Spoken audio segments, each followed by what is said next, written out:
Bene, eccoci insieme anche oggi. In questa puntata presentiamo un importante progetto che ha preso avvio in provincia di Vicenza, si chiama Il Passaporto Ambientale, è finanziato dai fondi del programma di sviluppo locale del GAL Montagna Vicentina. GAL è l'acronimo di Gruppo d'Azione Locale. Questi fondi arrivano da un altro fondo, il Fondo Europeo Agricolo Sviluppo Rurale, il FEASR, e per parlare di tutto abbiamo con noi Alessandro Manzardo, che è dottore di ricerca presso il Dipartimento di Ingegneria Industriale dell'Università di Padova e presso il Centro Studi Qualità e Ambiente.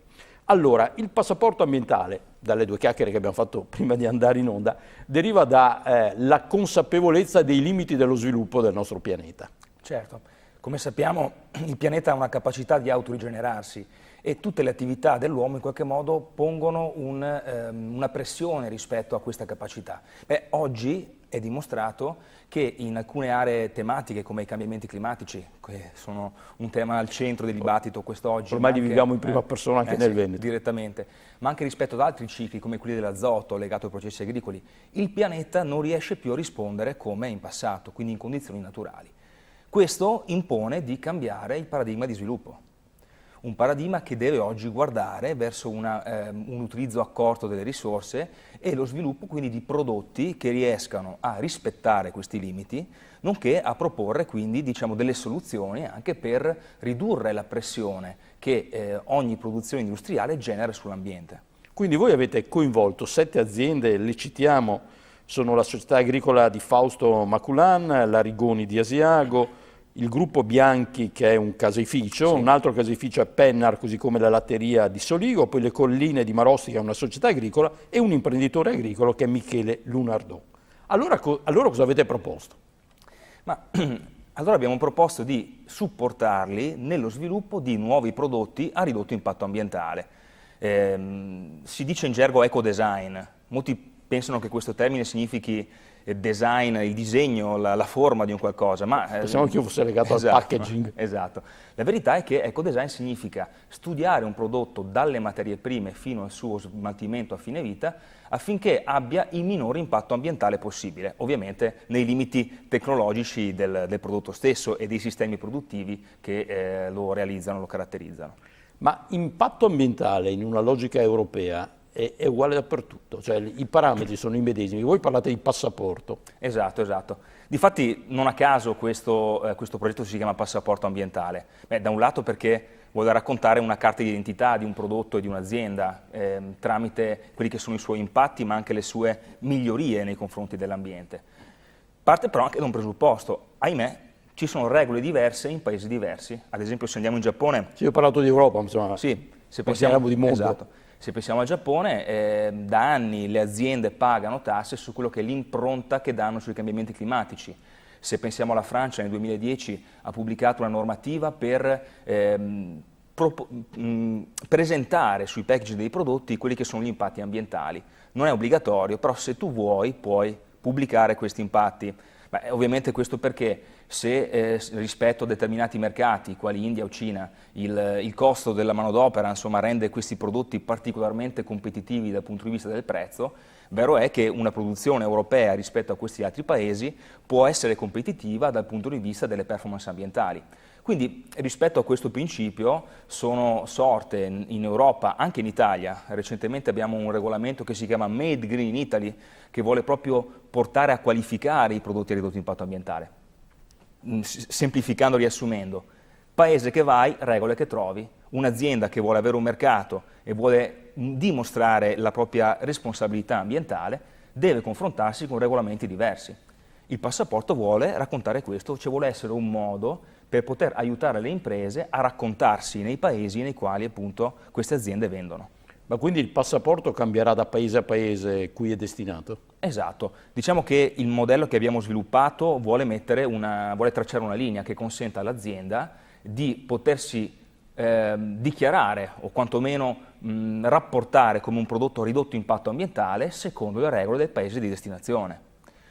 Un esempio, la Rigoni di Asiago ha un mercato che si spinge fino al Giappone. Cosa vuol dire avere una confettura a ridotto impatto ambientale in Giappone? Questo progetto ce lo dirà e accompagneremo l'azienda a sviluppare un prodotto che rispecchi queste regole. Lo stesso vale se l'azienda ad esempio Maculambini ha una vendita anche negli Stati Uniti. Cosa significa commercializzare un prodotto vinicolo a ridotto impatto ambientale in quel paese? Risponderemo a questa domanda e aiuteremo ogni singola impresa, partendo da questo presupposto, a sviluppare un prodotto rispettoso di queste regole ma a ridotto impatto ambientale. Ecco, ma voi controllate la filiera del prodotto o il prodotto stesso? Mi è venuto in mente sentendo citare Maculan, noto azienda vitivinicola.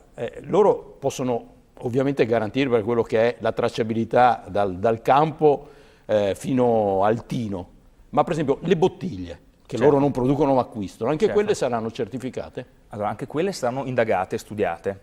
Come si fa a fare questa cosa? Beh, la metodologia di base che si applica per fare l'ecodesign è quella dell'analisi del ciclo di vita.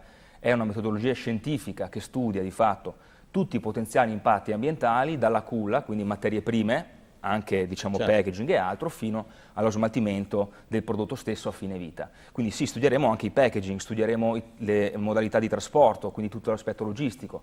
Studieremo anche quello che può essere la modalità d'uso, cioè come il consumatore di fatto utilizza questo prodotto, si genera uno spreco alimentare, risponderemo a tutte queste domande e andremo ad identificare i cosiddetti parametri di ecodesign, cioè dei parametri oggettivi, trasversali rispetto ai regolamenti dei paesi in cui queste aziende vendono i propri prodotti e che serviranno a noi come traccia, come regola per sviluppare il prodotto a ridotto impatto ambientale. Ecco, voi fate l'analisi, il passaporto a questo punto immagino sia anche un documento complesso. Certo. Come possiamo percepire o come percepiremo noi consumatori ecco, io non sono questa sostenibilità? Certo. Io non sono un comunicatore, voglio dire, no? Abbiamo un'azienda che ci segue, in particolare si chiama Antartica, per tutto quello che è l'aspetto della comunicazione. Noi abbiamo cercato però di dare anche una solidità e una credibilità al progetto rispetto appunto a fare in modo che il consumatore riconosca questi prodotti. Come abbiamo lavorato? Lavoreremo in particolare per sviluppare un protocollo di certificazione, quindi che qualifichi questo prodotto, ma abbiamo anche già avviato dei colloqui con il Ministero dell'Ambiente, proprio la scorsa settimana. Il progetto è partito il 30 di ottobre, quindi potete immaginare, è passato davvero poco. Ma direi che è molto interessante vedere come il Ministero stia guardando con molto interesse a questo percorso. Anche perché, come vi dicevo, in Italia è avviato da poco il regolamento del Made Green Italy per qualificare questi prodotti, quindi potremmo servire da progetto pilota, volendo, per anche altre aziende che poi vogliono adottare. Quindi potrà essere un progetto che semina, come si usa dire. Sì, direi, anzi ti ringrazio per aver fatto questa osservazione, perché non dimentichiamoci, è un progetto finanziato al 100% su fondi pubblici, quindi non stiamo facendo un prodotto per delle aziende, stiamo facendo un percorso che vuole produrre delle linee guida applicabili a qualsiasi azienda. Ovviamente noi partiamo da delle tipicità del territorio del Vicentino, ma i risultati... Oggi non abbiamo ancora un sito internet, a gennaio magari più avanti ci riparleremo e vi racconterò l'evoluzione di questo progetto. Che dura 2 anni. Dura 2 anni, sì, esatto. Quindi abbiamo modo di ritrovarci. Sì, ci ritroveremo con delle novità sicuramente. Ecco, in questo sito saranno disponibili le linee guida affinché una qualsiasi azienda che ha compreso l'importanza del fare ambiente, appunto può prendere queste linee guida, applicarle nel proprio contesto e quindi sviluppare essa stessa un prodotto a ridotto impatto ambientale. Per capire, voi parlate di nuovi prodotti che saranno realizzati da queste aziende, ma quindi vuol dire che un caseificio creerà un formaggio nuovo o comunque produrrà secondo parametri diversi la casatella che già fa, dico a caso? Beh, certo, diciamo che può voler dire entrambe le stesse cose, questo ci deve dire al progetto. Questi primi mesi saranno infatti molto importanti per determinare i criteri di ecodesign. In alcuni contesti potrebbe significare appunto sviluppare un prodotto proprio ex novo, che ne so, o utilizzare un ingrediente diverso rispetto a quelli precedenti, perché abbiamo scoperto essere un ingrediente particolarmente favorevole dal punto di vista dell'impatto ambientale. Ma potrebbe anche voler dire adottare soluzioni tecnologiche o di packaging innovative. Quindi la risposta alla tua domanda adesso è un po' complicata a dire il vero, però semplificandola può voler dire essenzialmente una qualsiasi cosa che riguarda il ciclo di vita, dalle materie prime fino allo smaltimento dei prodotti a fine vita. Abbiamo detto all'inizio questo progetto è finanziato all'interno del programma di sviluppo locale del GAL Montagna Vicentina. Corretto. Uno dei problemi della montagna oggi è quello di riuscire a mantenere in loco i produttori, perché gli agricoltori piuttosto che gli allevatori tendono insomma a diminuire e questo comporta una serie di problemi anche di mantenimento del territorio. Certo. Però contestualmente quello che spesso gli agricoltori lamentano è l'eccessiva burocratizzazione. Ora voglio dire, questo sarà un protocollo facilmente applicabile anche per l'imprenditore agricolo? Perché qui c'è un po' di tutto, dall'imprenditore all'industria. Certo, ma direi che hai sollevato un punto che secondo, vorrei dire, quando abbiamo scritto il progetto avevamo bene in mente.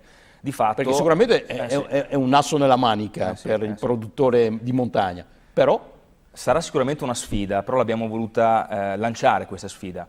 Se pensiamo a chi oggi, a quali aziende oggi dicono di impegnarsi per l'ambiente e produrre prodotti insomma, che vogliono rispettare l'ambiente, in genere sono grosse imprese. Ma perché le grosse imprese hanno una capacità di investimento e di studio che magari il piccolo imprenditore non ha. Per questo motivo in questo progetto abbiamo voluto anche in qualche modo guardare al piccolo imprenditore. Pensate che abbiamo aziende anche uninominali. Leonardo Michele è da solo, voglio dire, un imprenditore agricolo ai suoi campi, ma produce la materia prima, sono cereali, ma poi si impegna anche nel lavorare questi cereali, quindi sarà una cosa interessante studiare questa cosa con lui. Ecco, ma Filippo, voglio dire, non lo conosco, ma sarà bravissimo. E la parte burocratica che chiedo, sarà complicata? E chi la fa? Beh, la parte burocratica, fortunatamente c'è l'università che si occupa di questo. Cioè, ovviamente, non dimentichiamoci, è un progetto di collaborazione. L'università avrà il ruolo di supportare le imprese in ogni singolo passaggio. Questi 2 anni il lead partner, diciamo, dell'università è il Dipartimento di Ingegneria Industriale, che ha anche ideato il progetto e raccolto le adesioni. Ecco. Per concludere, questo progetto interesserà anche le condizioni di lavoro, sarà un progetto fair, come si usa a dire. Allora, o voi certificate solo la filiera? Ecco, noi lavoriamo sulla filiera e dal punto di vista ambientale. Okay. Vero è che è giusto dirlo, questo è il futuro, è quello di integrare tutti questi aspetti, perché un prodotto ambientalmente sostenibile deve essere sostenibile in senso assoluto.